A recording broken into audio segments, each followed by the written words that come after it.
ডাব গাছে আহিকার মতো আর অত ডাব ধরে না। আগে আমরা বাড়ি থাকতে ডাব পারতাম। আর তেঁতুল গাছে অনেক তেঁতুল ধরে, বাড়িতে থাকা হয় না, এই জন্যে পাড়ার লোকও নাই।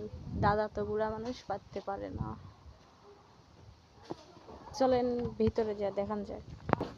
এই দেখেন বাড়ির কি অবস্থা। বাড়িতে না থাকলে যা হয়, বাপ মারা যাওয়ার পর তো আর বাড়িতে আসা হয় নাই।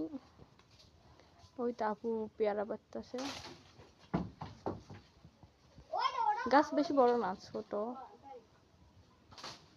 বাড়িটার কি অবস্থা হয়ে গেছে। এই দেখি পেয়ারা পাড়তেছে।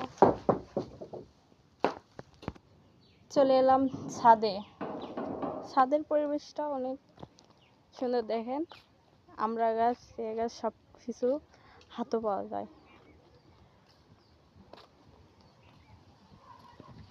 আশেপাশে অনেকগুলা বাড়ি। আমাদের এখানে মাটির বাড়ি বেশি।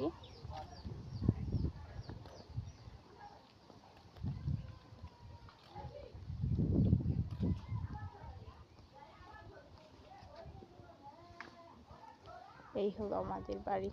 আরো অনেক কিছু দেখতে পাবেন, সাথেই থাকবেন।